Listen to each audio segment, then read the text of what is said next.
برادران اسلام، حاضرین جمعہ، پیارے بھائیوں، دوستوں اور ساتھی، اللہ تبارک و تعالیٰ کی حمد و ثنا، عظمت و کبریائی، بڑائی اور بزرگی، اور پیارے حبیب سرور کونین سید الثقلین جناب احمد مجتبیٰ محمد مصطفیٰ صلی اللہ علیہ وسلم کی ذات گرامی پر لاکھوں کروڑوں درود و سلام کے بعد، پیارے بھائیوں، چند دنوں کے بعد ہجری سال کا پہلا مہینہ محرم ہمارے سروں پہ سایہ فگن ہونے والا ہے۔ محرم کا مہینہ، اس کی ایک تاریخی حیثیت ہے، شرعی حیثیت ہے، اور اس کا مقام بہت ہی اونچا ہے۔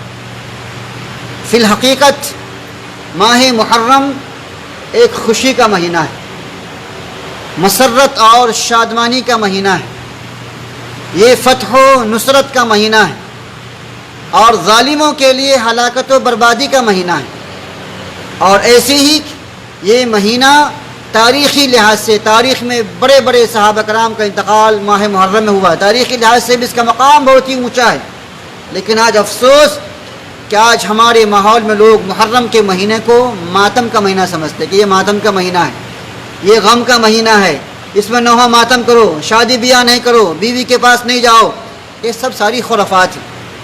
تو آئیے سب سے پہلے دیکھتے ہیں کہ کیا حقیقت میں محرم خوشی کا مہینہ ہے، فتح و نصرت کا مہینہ ہے، ظالموں کی ہلاکت و بربادی کا مہینہ ہے؟ تو جواب ہاں۔ وہ اس طرح سے کہ جب پیارے نبی محمد رسول اللہ صلی اللہ علیہ وسلم مدینہ تشریف لائے تو دیکھا کہ وہاں کے لوگ، وہاں کے یہودی لوگ روزہ رکھتے۔ پوچھا کیا بات ہے؟ تو ان لوگوں نے کہا کہ ھذا یوم صالح، یہ بہت ہی نیک دن ہے، یہ عظیم الشان دن ہے۔ کیوں نیک دن ہے؟ تو یہ وہ دن ہے جس دن اللہ تعالیٰ نے فرعون کو سمندر میں ڈبو کر ہلاک و برباد کیا تھا، اور موسیٰ علیہ السلام کو اور پوری امت مسلمہ کو سکون کا سانس لینے کا موقع ملا تھا۔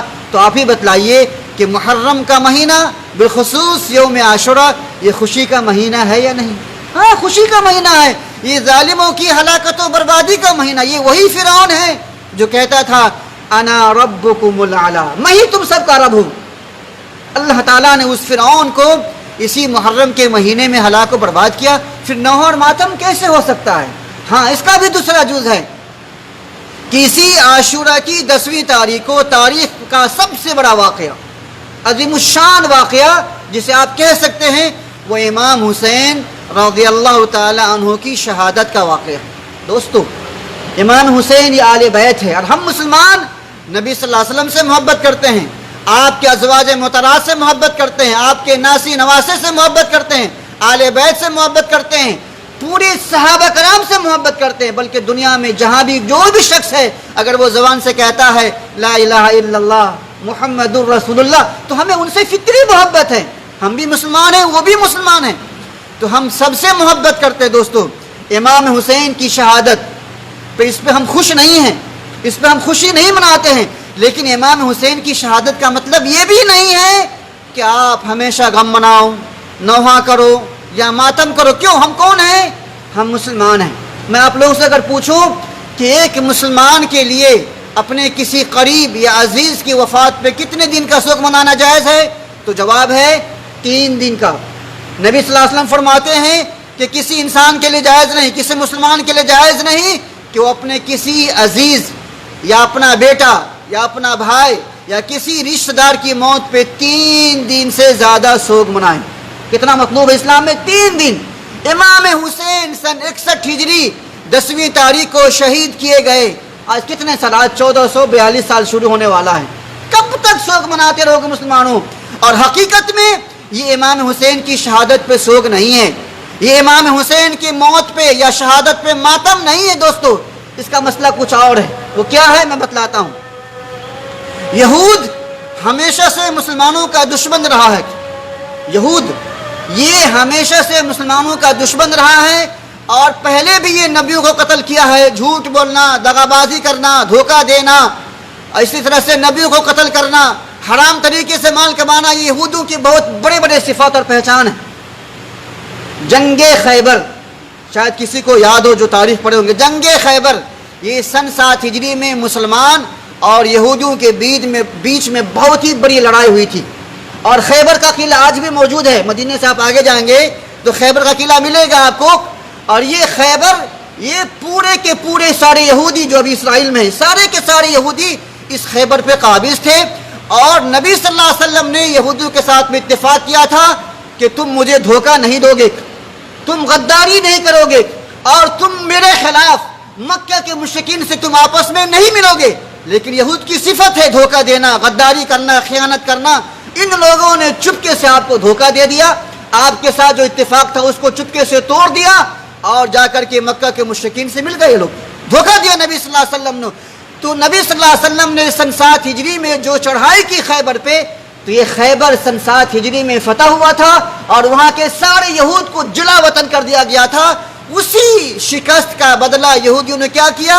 امام حسین کا لیبل چپکا دیا، امام حسین کی شہادت کے واقعے کو گڑھ لیا، اور آل بیت کا لیبل چپکا دیا، اور اس خیبر کی فتح کو نوحہ اور ماتم میں تبدیل کر دیا۔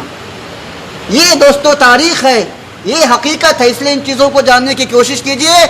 محرم کا مہینہ جیسے باقی مہینے ہیں اسی طرح سے محرم کا مہینہ ہے، بلکہ محرم کا مہینہ یہ حرمت والا مہینہ ہے، یہ ہجری سال کا پہلا مہینہ ہے جس ہجرت کے ذریعے سے اللہ تعالیٰ نے مسلمانوں کو شان و شوکت سے نوازا۔ آپ جانتے ہوں گے سورہ توبہ میں اللہ تعالیٰ فرماتا ہے ان عدت الشہور عند اللہ 12 شہرا فی کتاب اللہ، کہ اللہ تبارک و تعالیٰ کی کتاب میں لوح محفوظ میں مہینوں کی تعداد کتنی ہے؟ 12۔ سال کے 12 مہینے ہوتے ہیں۔ منہا 4 حرم، ان 12 مہینوں میں سے 4 مہینے حرمت والے ہیں، حرام مہینے۔ وہ کون کون سے ہیں؟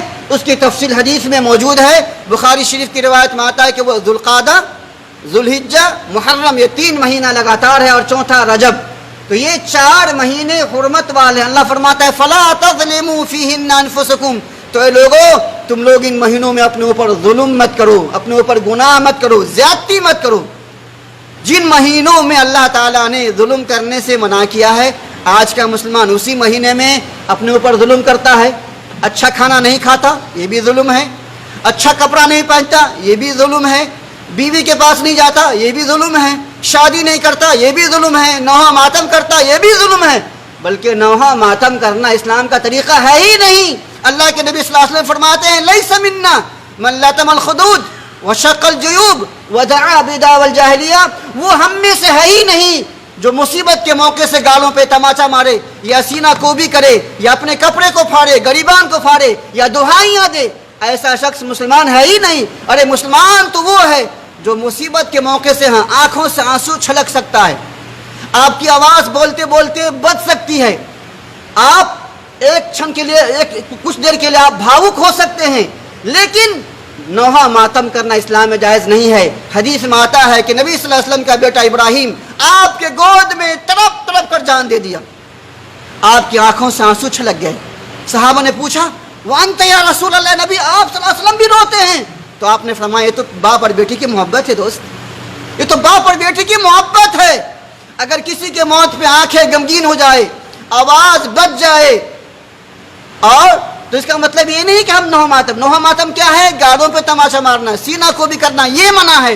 لیکن مصیبت کے موقع سے آنسو کا چھلک جانا یہ منع نہیں، بلکہ یہ پیار ہے، یہ محبت ہے، یہ ہمدردی ہے۔ تو لہذا دوستو امام حسین سن 61 ہجری میں شہید کیے گئے، ہم کب تک نوحہ ماتم کرتے رہیں گے؟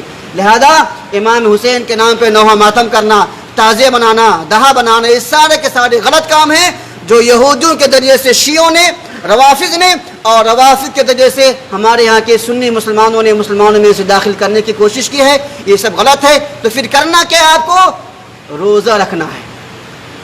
سنت کیا ہے؟ روزہ۔ 10ویں تاریخ کو نبی نے روزہ رکھا۔ آج ہم مخالفت میں کیا کرتے ہیں؟ ہم سبیل بانٹتے ہیں، ہم کھچڑی کھلاتے ہیں، ہم کھانا کھلاتے ہیں، ہم اپنے جسم کو لہو لہان کرتے ہیں۔ یہ دوستو یہ نبی کی سنت نہیں ہے۔ اگر آپ صلی اللہ علیہ وسلم کو نبی سے سچی محبت ہے تو آپ نبی کریم صلی اللہ علیہ وسلم کی سنت پہ عمل کرو۔ کیا نبی کی زندگی میں محرم کا مہینہ آیا کہ نہیں آیا؟ جواب آیا۔ صحابہ کرام ہاں ان کے دور میں بھی آیا۔ تو وہ لوگ پہلے ماتم کیوں نہ کرتے تھے؟ دوستو یہ ساری چیزیں بعد کی پیداوار ہے، شروع اسلام میں بھی ایسا نہیں تھا۔ امام حسین کی شہادت کے بعد بھی ایسا واقعہ کبھی پیش نہیں آیا۔ لہذا آپ کو کیا کرنا ہے؟ محرم کے مہینے کا اہتمام کرنا ہے، اس میں ظلم و زیادتی نہیں کرنا ہے، 5 وقت نمازوں کی پابندی کرنا ہے اور روزے کا اہتمام کرنا ہے۔ نبی صلی اللہ علیہ وسلم فرماتے ہیں کہ ماہ محرم کے ایک دن کے روزے سے، 10ویں تاریخ کے روزے سے اللہ تعالیٰ گزشتہ 1 سال کے گناہوں کو معاف فرما دیتا ہے۔ ذرا سوچیے، جب صحابہ نے نبی کریم صلی اللہ علیہ وسلم سے کہا کہ اے نبی صلی اللہ علیہ وسلم یہودی بھی روزے رکھتے ہیں، ہم بھی رکھیں، تو کہیں وہ یہ نہ سمجھے کہ ہم ان کی دیکھا دیکھی رکھتے، تو آپ نے کیا کہا کہ اگر میں آئندہ سال زندہ رہا، لئن بقیت العام القادم، اگر میں آئندہ سال زندہ رہا، لأصومن التاسع، یہ مسلم شریف کی روایت ہے، تو میں 10ویں محرم سے پہلے 9 تاریخ کو بھی روزہ رکھوں گا۔ لیکن اگلے سال کے محرم آنے سے پہلے اللہ کے نبی صلی اللہ علیہ وسلم اللہ کے پیارے ہو گئے، آپ وفات پا گئے۔ لہذا ہمیں 9-10 کا روزہ رکھنا چاہیے، اور بعض روایتوں میں آتا ہے یومن قبلہ اور یومن بعدہ، کہ 10 سے 1 دن پہلے کر لو یا 10 سے 1 دن بعد کر لو۔ تو اسلام میں آسانی ہے، چاہو تو آپ صرف 10 رکھو، چاہو تو آپ 2 رکھو، 9-10 کرو، چاہو تو آپ 10-11 کرو، یا اگر آپ اور نفل چاہتے ہیں 9-10-11 آپ تینوں دن کا روزہ رکھ سکتے ہیں، یہ نفلی روزہ ہے، اور اس کے بدلے کیا ملے گا آپ کو؟ گزشتہ 1 سال کے گناہوں کا کفارہ ہوگا۔ اللہ تبارک و تعالیٰ سے دعا ہے الہ العالمین تو مجھے بھی اور آپ سب کو کہنے سننے سے کہیں زیادہ اس پہ عمل کرنے کی توفیق عطا فرما۔